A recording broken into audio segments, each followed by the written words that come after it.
Assalamualaikum warahmatullahi wabarakatuh. Alhamdulillah kita bertemu lagi di hari ini ya, di pertemuan kita yang ke-11. Dan mudah-mudahan kita senantiasa diberikan kesehatan dan kelancaran dalam segala aktivitas kita. Baik mahasiswa yang saya banggakan, kita akan melanjutkan sesi kita di pertemuan yang ke-11 ini. Kemarin kita sudah membahas tentang enkapsulasi, oke? Jadi kemarin kita sudah bahas ya, ingat ada 3 konsep dasar dalam pemrograman berorientasi objek. Kita sudah bahas di pertemuan yang lalu tentang enkapsulasi. Nah, di pertemuan kali ini kita akan bahas tentang pewarisan atau inheritance. Ya, dari kata-kata ini kayaknya yang terbayang pewarisan, berarti ada warisan ya. Yang terbayang warisan ya, ada yang memberikan warisan, ada ahli waris, kemudian ada warisannya sendiri ya. Oke, tapi bukan warisannya seperti itu, bukan ada uang, ada harta yang diwariskan, bukannya itu yang kita bahas ya. Tapi kira-kira konsepnya memang mirip seperti itu ya. Jadi warisan ada sesuatu yang diwariskan, ada ahli warisnya, kemudian ada orang yang memberikan warisan. Kira-kira seperti itu. Cuma bedanya kita nggak ngomong harta di sini. Oke. Jadi sekali lagi ada 3, enkapsulasi, kemudian pewarisan, dan polimorfi. Insya Allah kita akan bahas di pertemuan berikutnya. Nah, jadi hari ini kita fokus ke pewarisan. Oke. Nah, pewarisan merupakan penurunan kemampuan ya. Kemampuan apa? Kemampuan yang berisi atribut dan metode. Kita sudah bahas ini atribut dan metode dari sebuah kelas ke kelas lainnya. Oke, tujuannya ya untuk mengembangkan fitur di sebuah kelas. Bayang ya kalau dari kalimat ini, jadi ada atribut dan metode yang mau diturunkan nih ya, dari kelas yang satu ke kelas yang lainnya. Oke.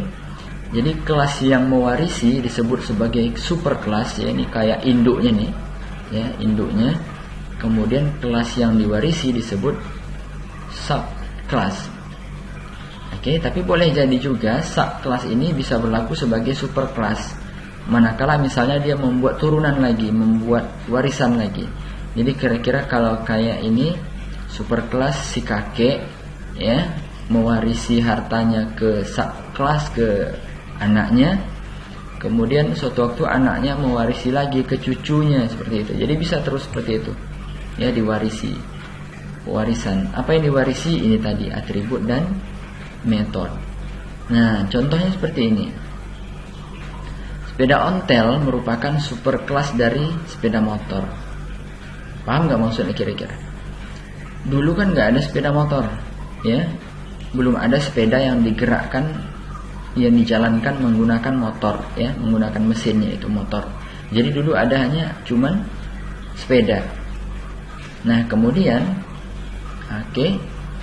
oleh perkembangan ya, sifat-sifat sepeda ontel ini diturunkan ke sepeda motor ya, makanya bentuknya hampir sama, ada rodanya, ada stangnya, ada kursi dan seterusnya.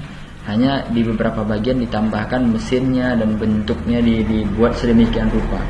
Tapi yang jelas di sini bisa menjadi contoh bahwa sepeda ontel ini super kelasnya, sedangkan kelasnya adalah sepeda motor. Atau dalam contoh lain mungkin ini bisa memudahkan kita semua untuk memahami perbedaannya. Oke. Kenapa disebut warisan? Ya, tadi saya ilustrasikan antara kakek dengan ayah dengan anaknya dan seterusnya. Nah seperti ini, dulu kan dasarnya hanya sepeda ya, hanya sepeda. Kemudian oleh perkembangan waktu dan kemajuan dikembangkanlah, ia juga oleh perkembangan kebutuhan ya, dikembangkanlah sepeda ini menjadi macam-macam variannya, sepeda gunung, sepeda balap dan sepeda motor. Oke, tapi tetap atribut dan metode dari sepeda ini beberapa masih dipertahankan ya, kepada turunannya. Seperti tadi yang saya bilang, masih ada rodanya ya, masih 2 rodanya, masih ada tempat duduknya, masih ada stangnya dan seterusnya. Jadi ada hal-hal tertentu yang masih diturunkan, ya, itu disebut dengan warisan. Jadi terbayang ya, ini kalau kita bicara tadi, bicara warisan harta tadi misalnya, ya ini mirip nih. Jadi sepeda ini kayak yang memberikan warisan, ya. Kemudian sepeda gunung, sepeda balap, sepeda motor ini adalah ahli warisnya. Oke. Kemudian apa yang diwarisi? Itu tadi atributnya, ya, dan metodnya. Atributnya apa tadi? Ada rodanya, ada stangnya, ada apa sih, banyak ya. Ada besi rangkanya seperti itu. Nah, itu yang diturunkan. Jadi memang mirip dengan pewarisan yang kita pahami, berarti ada sesuatu yang diwariskan, ya, memang seperti itu. Itu dia pewarisan atau inheritance. Oke, apa untungnya pewarisan? Kenapa sih kita perlu buat pewarisan? Nah, keuntungannya adalah, jadi kalau kita mau bikin kelas-kelas yang baru, ya, kita nggak perlu lagi repot-repot membuat atribut yang baru, membuat variabel yang baru, atau membuat metode yang baru. Kita cukup ambil itu, ya, dari superkelasnya. Nah, jadi maksudnya untuk mempermudah proses nih, nggak usah ribet-ribet ngulanginya, jadi tinggal ambil aja sifat-sifat yang ada pada kelas sebelumnya atau metode yang ada pada kelas lainnya. Oke, jadi tinggal diwariskan tanpa harus mengetik ulang source code-nya. Nah, itu dia. Oke, kemudian, nah, di dalam prosesnya nanti kita akan langsung coba teskan, ya. Kita akan tes ke programnya langsung menggunakan fungsi extend. Oke. Extend ini adalah fungsi dari kelas lain, ya, sehingga kita nggak perlu lagi buat script baru yang sama dengan slide sebelumnya yang saya jelaskan tadi. Kita cukup ambil atau panggil dari kelas yang lain, ya, dari kelas sebelumnya yang kita buat misalnya. Nah, ini ada beberapa yang sudah saya contohkan, nanti silahkan diikuti, dicobakan, ya, sehingga ketemu hasilnya nanti. Tapi saya juga akan perlihatkan apa yang sudah saya coba. Kita langsung ke sini. Oke, sebentar, saya geser dulu. Oke. Nah, kalau diperhatikan di sini saya punya 3 buah kelas. Oke. Ada kelas ayah, ada kelas anak, dan kelas tes warisan namanya. Jadi nanti kalau Anda buat kelas sendiri, silahkan saja dengan namanya sendiri, atau membuat istilah lain misalnya, atau membuat logika lain, misalnya kelas apa ya, kelas seperti contoh di slide tadi, ya, kelas ada sepeda, kemudian ada sepeda gunung, ada sepeda apa, silahkan saja, ya. Jadi saya menggunakan kata ayah, anak nih buat mudah memberikan gambaran kira-kira seperti itu. Nah, jangan lupa ketiga kelas ini digabungkan ke dalam satu satu tempat yang sama, ya, di project kita, dalam satu tempat yang sama di dalam satu project inheritance. Oke. Nah, ini yang saya buat, jadi nanti silahkan dicobakan saja. Oke, kita kembali ke sini. Nah, kalau kita perhatikan di kelas ayah ini, oke, ini fungsi sama, ya, dengan yang sudah kita bahas di pertemuan yang lalu. Ada fungsi get dan set, kita sudah bahas, ya. Set untuk memasukkan nilai, kemudian get untuk menampilkan nilai, kita sudah bahas kemarin. Kita nggak bahas itu lagi. Coba perhatikan, yang jelas di sini sudah kita buat metode seperti ini, sudah dideklarasikan, ya. Kemudian di kelas anak, coba perhatikan. Jadi di sini di kelas ayah ini kita bicara tentang alamat, ya. Sekali lagi tentang alamat. Nanti silahkan ditambahkan variabel lainnya, misalnya yang lengkapnya, misalnya apa, ya, alamat, kemudian nomor HP misalnya atau apa, gitu silahkan aja dilengkapi. Tapi saya contohkan dengan satu variabel aja dulu. Oke, perhatikan di kelas anak ini cukup sederhana ya, cukup sederhana. Jadi nggak ada yang lain, cuma saya deklarasikan public class anak extend ayah. Nanti saya jelaskan. Tapi coba lihat di kelas tes warisan atau kelas ketiga. Jadi saya buat 3 kelas. Oke, di sini perhatikan, saya sedang merequest ya, meminta seperti itu untuk bisa sistem ini menampilkan tulisan ini, Kampus STMIK Amik Riau, Jalan Purwodadi, Pekanbaru. Oke, ya, saya minta ini kelas anak ya untuk menampilkan alamat Kampus STMIK Amik Riau. Jadi untuk menampilkan alamat ini. Tapi kalau kita pikir-pikir lagi, kan tadi kalau kita perhatikan di sini saya bicaranya kelas anak ya, di sini nggak ada bicara kelas ayah kan, nggak ada kelihatan saya sedang membahas tentang ayah di sini, nggak ada.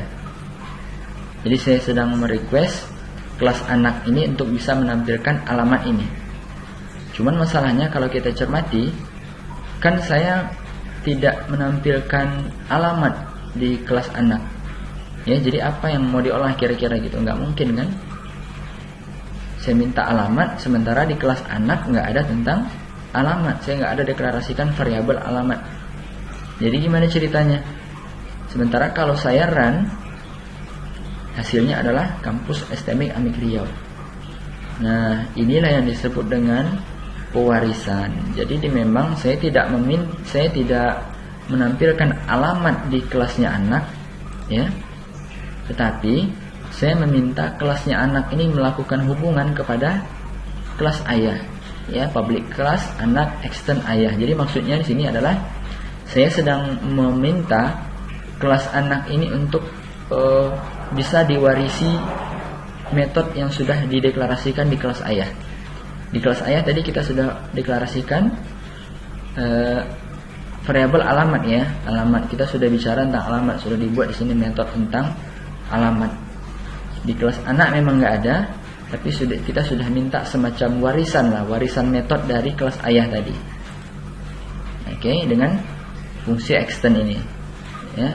Sekali lagi, di kelas anak memang kita tidak tampilkan alamat, tidak ada metode tentang variabel alamat. Tapi di kelas ayah kita sudah deklarasikan itu semua, dan di kelas anak kita hanya meminta semacam warisan metode dari kelasnya ayah tadi, dari kelas ayah di sini. Makanya ketika di file tes warisan ini saya bisa request kelas anak untuk bisa menampilkan alamat, walaupun di kelas anaknya sendiri nggak ada deklarasi variabel alamat ya. Jadi anak cukup meminta warisan dari metodenya si ayah. Nah, ini dia disebut dengan inheritance atau pewarisan ya. Bayang ya, nggak ada di sini tentang alamat, jadi minta warisan dari ayah nih, metodenya ayah. Jadi tinggal dipanggil di sini, kalau sudah baru bisa ditampilkan. Nah, seperti itu kira-kira inheritance. Jadi memang ada sesuatu yang diwarisi ya, yang berupa atribut atau metode tertentu. Nah, itu konsep dasar dari inheritance atau pewarisan. Nanti silahkan dicobakan dengan variabel yang lainnya ya, coba buat lebih banyak, misalnya dari beberapa variabel seperti itu ya. Diulang-ulang saja silahkan, atau dicoba dalam kasus lain misalnya, silahkan saja. Itu saja yang dapat saya sampaikan. Jangan lupa materinya untuk diulang-ulang kembali, karena kunci dari pemrograman adalah seringnya latihan. Jadi bukan seperti seperti mata kuliah atau bidang yang lain yang bisa dihafal. Tapi kalau pemrograman tidak hanya cukup dihafal, tetapi sering diulang-ulang ya, dalam berbagai kasus, dicoba-coba lagi terus dan terus. Nah, dan Jangan lupa minggu depan pertemuan berikutnya kita akan masuk ke polimorfin ya, yang ketiga. Jadi 3 paket ya. Yang terakhir kita akan bahas tentang polimorfin. Itu saja. Terima kasih. Saya tutup dengan Assalamualaikum warahmatullahi wabarakatuh.